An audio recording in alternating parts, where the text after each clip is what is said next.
Study with P के जहाँ में आप लोगों का स्वागत है। आज अपने लोग NRSC का प्रीवियस ईयर क्वेश्चन करेंगे। 19 नवंबर 2017 को ये पूछा हुआ क्वेश्चन है, तो चलिए इसी को देख रहे हैं। ठीक है, 19 नवंबर को टोटल 80 क्वेश्चन है, इसमें पूछा हुआ 80 क्वेश्चन है। तो इसको हम दो भाग में बांट देंगे। इसमें करते हैं फर्स्ट पार्ट में 40 क्वेश्चन, सेकेंड पार्ट में 40 क्वेश्चन करेंगे। ठीक है, चलिए यहाँ पे देखते हैं। ITI बेस है ये इलेक्ट्रॉनिक्स मैकेनिक ट्रेड से। चलिए यहाँ पे पहला नंबर क्वेश्चन। चलिए नेक्स्ट यहाँ पे क्वेश्चन देख रहे हैं। 14 नंबर क्वेश्चन है यहाँ पे। 14 नंबर है क्वेश्चन जो यहाँ पर जो है एन टाइप में क्या होती है। एन टाइप में क्या होता है, इलेक्ट्रॉन जो होता है मेजोरिटी में होता है, ये तो सबको पता होगा। एन टाइप में क्या होता है, एन जो होगा मेजोरिटी में रहेगा। पी टाइप में क्या, पी होल मेजोरिटी में रहेगा। समझे। चलिए जीना डायोड क्या है, वोल्टेज रेगुलेटर की तरह काम करता है, ये भी तो सही है। देखो यहाँ पे थोड़ा बदल दिया है। जीना डायोड का उपयोग किसमें क्या है, ये तो वोल्टेज रेगुलेटर में किया ही जाता है, लेकिन यह भी एक याद करना, अधिक वोल्टेज आएगा तो वे क्या रोक देगा। ठीक है, उसको वे ओवर वोल्टेज अगर आएगी उसको क्या करता है, प्रोटेक्ट करता है, रोक देगा वे। तो ये भी काम कर। यह जो होता है डार्लिंगटन पेयर, तो याद रखिएगा डार्लिंगटन पेयर, ये जो है क्या है, डार्लिंगटन पेयर का सूत्र है। समझे। चलिए नेक्स्ट, चलो यहाँ पे हम कुछ बता देते हैं डार्लिंगटन पेयर के बारे में। डार्लिंगटन पेयर जो होता है यह common current control current source होते हैं डार्लिंगटन पेयर। ठीक है, और यहीं पे पूछ देता अगर कैस्केड ये किस पे काम कर रहे हैं, current control common collector common emitter. ठीक है, यहाँ पर ये भी गलत बता दें, डार्लिंगटन जोड़ी जो होती है कॉमन कलेक्टर। ठीक है, सी पे काम करता है, लेकिन कैस्केड जो होता है कॉमन कलेक्टर कॉमन इमीटर। समझे। कैस्कोड यहाँ पे आ जाएगा कोड। समझे। कैस्कोड किस पे आ जाएगी, कैस्कोड आ जाएगा कॉमन इमीटर और कॉमन इमीटर कॉमन बेस पे सिद्धांत पे काम करता है। याद रखिए कोड में जब आएगा तब बेस लगा रहेगा। ठीक है, कॉमन इमीटर कॉमन बेस तीनों चीज़ आए। कोड जब आएगा इमीटर भी आएगा, बेस भी आएगा, कलेक्टर भी आ जाएगा। समझे। लेकिन कैस्केड जब आएगा तो कॉमन कलेक्टर कॉमन इमीटर। समझे। तो याद रखिएगा कोड रहेगा तो तीनों चीज़ आएगा। चलिए नेक्स्ट यहाँ पे क्वेश्चन है 17 नंबर क्वेश्चन। निम्नलिखित में से यूनिवर्सल गेट, तो ये तो सब पता है, नैंड गेट और नॉट गेट को कहते हैं। नेक्स्ट है सिलिकॉन के लिए, ये तो सबको पता है 0.7, और जर्मेनियम के लिए रहेगा तो 0.3। नेक्स्ट यहाँ पे एक न्यूमेरिकल क्वेश्चन है, यहाँ पे निकालना है LC सर्किट के लिए टाइम। तो ये तो सबको पता है T = L/R, लेकिन यहीं पे रहेगा R और C के लिए टाइम कितना रहती है, तो 1.1 RC। समझे, 1.1 RC के लिए, और टाइम T के लिए L और R के लिए रहेगा तो L/R। समझे। इस फॉर्मूला पे बैठा करके आंसर आ जाएगा। चलिए समझ गए होंगे। नेक्स्ट 20 नंबर क्वेश्चन ही है यहाँ पे। Which resistance change the current through by the action of magnet। हाँ, ये तो मैग्नेटिक फील्ड किस पे लागू होता है, यहाँ पे मैग्नेटिक फील्ड इंडक्टर पर। समझे। इंडक्टर मैग्नेटिक फील्ड किस पे, इंडक्टर द्वारा जनरेट होता है, लेकिन वही कहेगा इलेक्ट्रिक फील्ड कैपेसिटर पे। समझे। नेक्स्ट यहाँ पे क्वेश्चन है FET फील्ड इफेक्ट ट्रांजिस्टर जो होता है conductivity between source and drain terminals is controlled by the action of, किसके द्वारा होता है, electric field in the device. समझे। देखो हम बताते हैं। FET the conductivity between source and drain terminal is controlled by the action of, किसके द्वारा होता है, फील्ड के द्वारा। ठीक है, FET में किसके द्वारा ये कंट्रोल होता है, सोर्स और ड्रेन किसके द्वारा कंट्रोल होता है, इलेक्ट्रिक फील्ड के द्वारा, ना कि मैग्नेटिक फील्ड के द्वारा। चलिए नेक्स्ट यहाँ पे क्वेश्चन है, लेकिन यहीं पे रहता अगर SCR तब ये हो जाता है गेट के द्वारा, लेकिन यहाँ पर तो SCR है नहीं, FET है, तो यहाँ पे यही आंसर सही है, इलेक्ट्रिक फील्ड। नेक्स्ट यहाँ पे क्वेश्चन है, देखो यहाँ पे आंतरिक प्रतिरोध कर रहा है, आंतरिक प्रतिरोध कितना, आदर्श वोल्टेज का, आंतरिक प्रतिरोध आदर्श वोल्टेज का, तो यहाँ पे क्या वोल्टेज का उल्टा हो जाएगा। अगर वोल्टेज कितना रहता है, इन्फिनाइट रहता है, तो यहाँ पे क्या आंतरिक प्रतिरोध कितना होगा, 0 1 अपरिमित होगा, अनंत होगा, समझे। जैसे में देखो वोल्ट मीटर कितना रहना चाहिए, आमीटर का कितना रहता है 0, वोल्ट मीटर का कितना रहता है अनंत, समझे। तो इसी प्रकार से इसका राइट आंसर चलेगा। इसको देख लीजिएगा, ये क्वेश्चन 22 नंबर, अपरिमित रूप से अपरिमिति होगा। नेक्स्ट यहाँ पे क्वेश्चन है, बीजेटी में सबसे छोटा क्षेत्र कौन सा, तो ये तो सबको पता है बेस होता है। नेक्स्ट 24 नंबर समझ गए होंगे। नेक्स्ट 25 भी बना लिए होंगे। नेक्स्ट 26 नंबर क्वेश्चन है, फुल वेव के लिए कितना होता है, तो ब्रिज रेक्टिफायर बनेगा, तो ब्रिज रेक्टिफायर के लिए 4 डायोड होना चाहिए। चलिए एएम डीमोडुलेशन के लिए, समझे, एएम डीमोडुलेशन के लिए उपयुक्त कौन सा है, इन्वेलप डिटेक्टर, समझे। देखिए डीमोडुलेशन के लिए कौन सा है, इन्वेलप डिटेक्टर, समझ गए होंगे। नेक्स्ट यहाँ पे क्वेश्चन है, मॉड्यूलेशन इंडेक्स का फॉर्मूला EM/EC होता है, कौन सा होता है, EM/EC, इसको याद रखिएगा। मॉड्यूलेशन इंडेक्स का फॉर्मूला कौन सा होता है, EM/EC, समझे। नेक्स्ट यहाँ पे क्वेश्चन, सीमोस का पूरा नाम, complementary metal oxide semiconductor. Next यहाँ पे क्वेश्चन है 30 नंबर क्वेश्चन है, प्लग एंड प्ले, ये क्या होता है, हार्डवेयर होता है, क्या होता है, ये हार्डवेयर होता है। प्लग वायर जो है उसको ज्वाइंट करने के लिए प्लग के द्वारा जोड़ा जाता है। नेक्स्ट यहाँ पर BIOS का पूरा नाम बेसिक इनपुट आउटपुट सिस्टम होता है। नेक्स्ट यहाँ पे 32 नंबर क्वेश्चन है, चुंबकीय क्षेत्र के रूप में कौन में ऊर्जा का संग्रह करता है, निम्नलिखित में चुंबकीय क्षेत्र के रूप में ऊर्जा का संग्रह, चुंबकीय, हाँ सॉरी ये गलत यहाँ पे होना चाहिए, चुंबकीय के क्षेत्र के रूप में ऊर्जा का संग्रह करता इंडक्टर करता है। 32 का होगा ये बी नंबर होगा, समझे, 32 का बी होगा।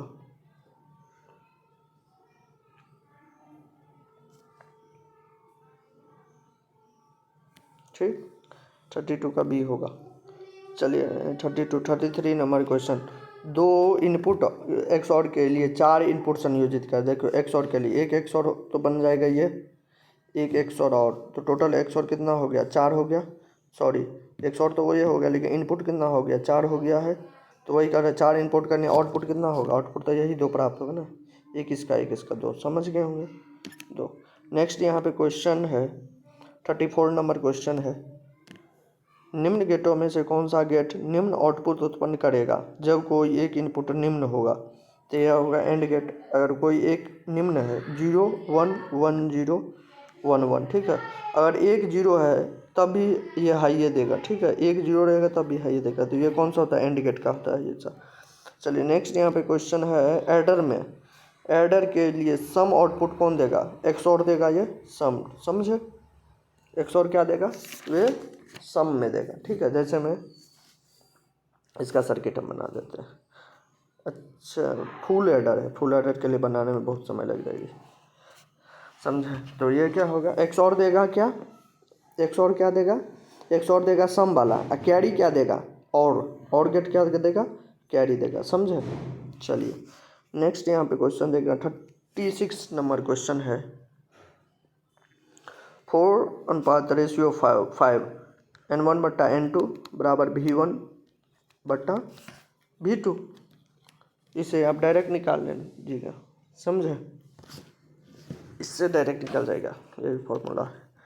नेक्स्ट यहाँ पे क्वेश्चन है 37 नंबर क्वेश्चन, देखिएगा 37 नंबर क्वेश्चन है, बैटरी की क्षमता है 1 एम्पियर, C बराबर दे दिया, कैपेसिटी बराबर, तो C बराबर कितना, जो मिली एम्पियर, तो ये तो फॉर्मूला होता है, कैपेसिटी बराबर कितना I × T, तो I कितना दे दिया है आपको, I दिया है 50 मिली एम्पियर गुने T कितना, T निकालना है आपको 1 घंटा में, तो गुने 10⁻³ कर दो, निकाल लीजिएगा। नेक्स्ट इसका फॉर्मूला आता है डायरेक्ट C बराबर I × T।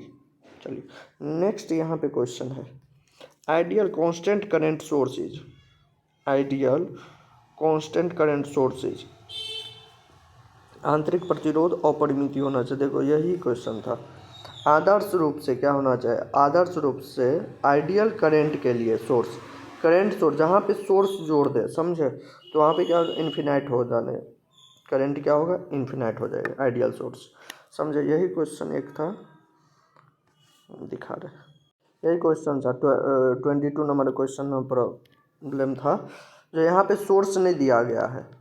यहाँ पे सोर्स, अगर सोर्स दे देता तब तो डायरेक्ट जीरो कर देते वोल्टेज, वोल्ट मीटर का कितना होगा वोल्टेज, लेकिन यहाँ पे सोर्स नहीं दिया गया है, तब ये आंसर सही है इसका।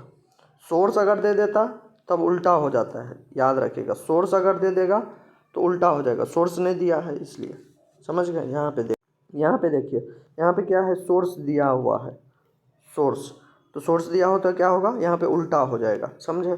तो आइडियली क्या है, करंट का बात हो रहा है तो करंट में जीरो जाता है, ohmmeter, current meter, volt meter, ammeter होता है ना, तो आमीटर क्या मापता है, जीरो, लेकिन यहाँ पे क्या है, सोर्स के बात है तो यहाँ पे बढ़ जाएगी, समझे, अनेक हो जाएगा और अपरिमित रूप, अपरिमित हो जाएगा। चलिए समझ गए होंगे, ये डॉट था।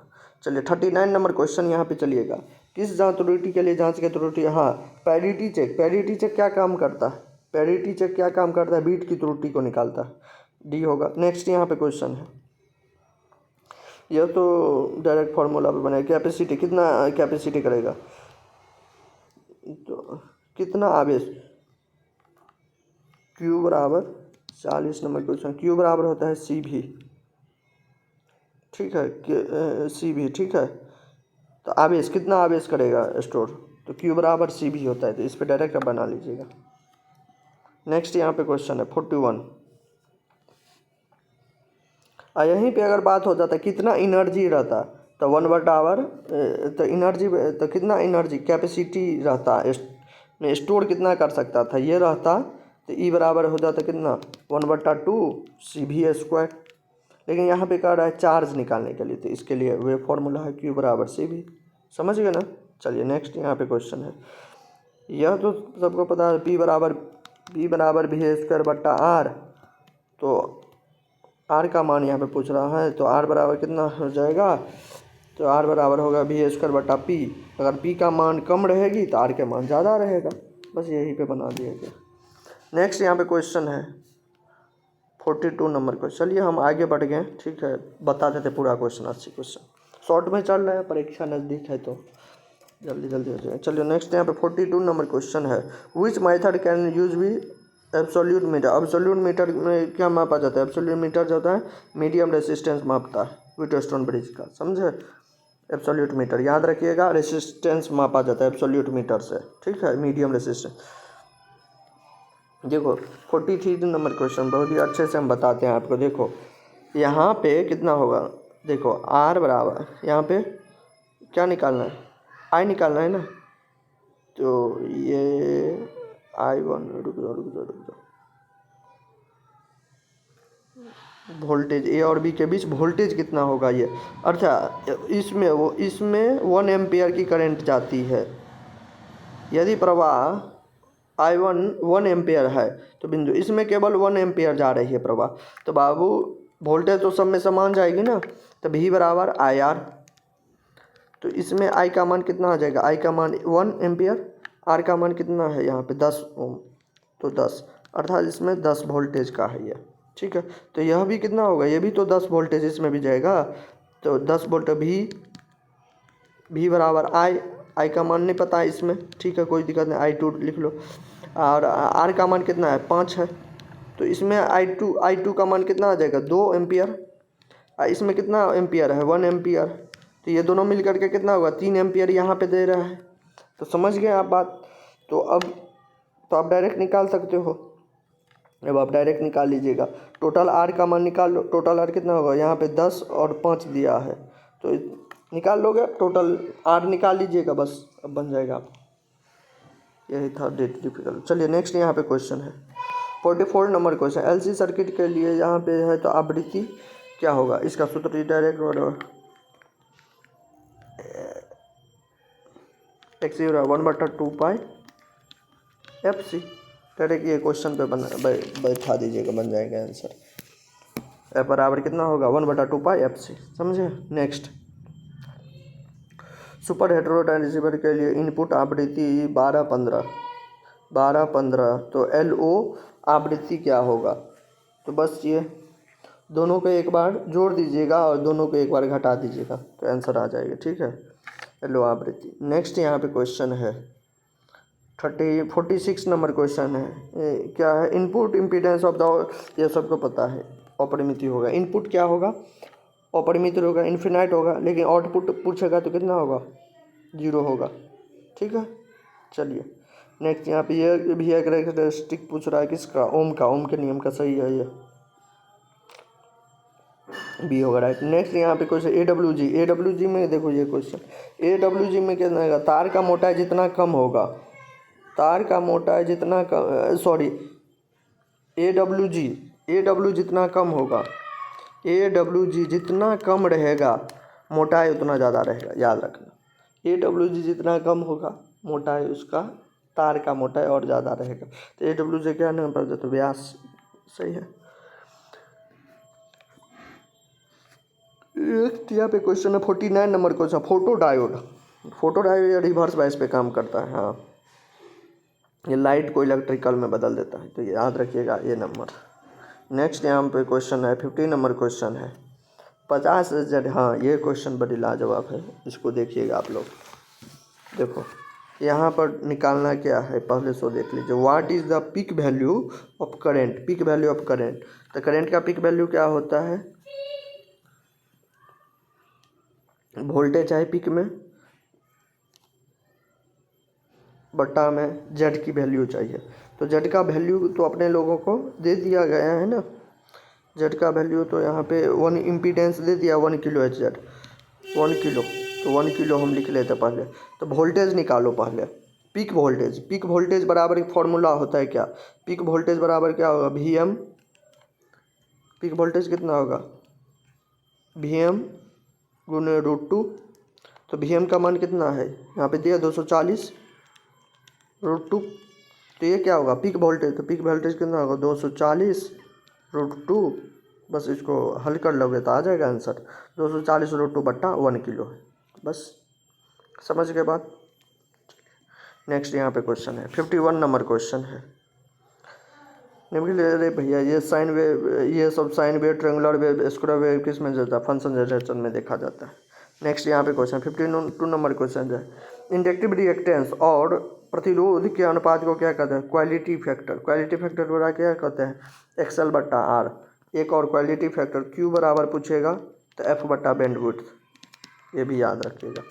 नेक्स्ट यहाँ पे क्वेश्चन है ओम मीटर में, अच्छा ये तो बता दी कितने बार, फॉरवर्ड में लो रेजिस्टेंस और रिवर्स बायस में हाई रेजिस्टेंस। नेक्स्ट यहाँ पे क्वेश्चन है DC सर्किट में पारित नहीं होते, करंट नहीं पारित, कैपेसिटर में DC पारित नहीं होती है, समझे, फॉलो नहीं करते हैं। नेक्स्ट यहाँ पे क्वेश्चन है ऑपरेशन एम्पलीफायर में निगेटिव फीडबैक के लिए क्यों यूज करते हैं, गुड स्टेबिलिटी होता है इसमें, निगेटिव फीडबैक में क्या होता है, गुड स्टेबिलिटी होता है इसलिए। चलिए नेक्स्ट यहाँ पे क्वेश्चन है 0 और हाँ, इनपुट 0 दीजिएगा तो आउटपुट 1 मिलेगा, तो ये कौन सा सर्किट होता है, देखो ये तो नैंड गेट होता है, लेकिन यहाँ पे आउटपुट 0 जिसके सारे इनपुट 1 होगा, देखो 0 1 1 0 1 1, ये कंडीशन हो, सारे 0 हुआ तो इनपुट कितना आ जाएगी, 1 आएगा, देखो इसको जोड़ोगे तो 1 आ गया, समझे, तो और गेट का कंडीशन होता है ये। नेक्स्ट यहाँ पे क्वेश्चन है 256 लाना है तो कितना रहेगा, 2 के पावर 9 रखोगे तो 256 मिल जाएगी। नेक्स्ट यहाँ पे क्वेश्चन है 58 नंबर क्वेश्चन है, उच्चतम गिनती क्या होगी, BCD काउंटर की उच्चतम गिनती सबसे ज़्यादा किसका, देखो यहाँ पे ये क्वेश्चन है 58 नंबर क्वेश्चन, BCD काउंटर की उच्चतम गिनती क्या होगी, तो देखो इसको अगर काउंट करोगे, BCD काउंटर कहाँ से कहाँ तक होता है, तो BCD का काउंटर रहता है 0 से 9 तक ही, लेकिन यहाँ पे देखो 1 2 4 8, तो यहाँ पे जो हुआ 1 2 4 8 4 12 हो गया, इसके लिए यह क्या हो गया, गलत हो गया, इसमें देखो 1 2 4 8, 8 और 1 9, तो यह क्या हो गया, सही हो गया। ये भी क्या होगा, 9 से ज़्यादा हो रहा है, तो ये गलत है, यहाँ पे ये सही हो गया BCD में, समझ गया। नेक्स्ट यहाँ पे क्वेश्चन है 7 सेगमेंट के लिए, तो ये भी आप समझ ही गए होंगे कितना LED जलेगा इस पर बन जाता है ये, तो ये तो बना लेते होंगे। चलिए नेक्स्ट यहाँ पे क्वेश्चन 60 नंबर क्वेश्चन, ये भी बना ही लेते होंगे, ये सही है।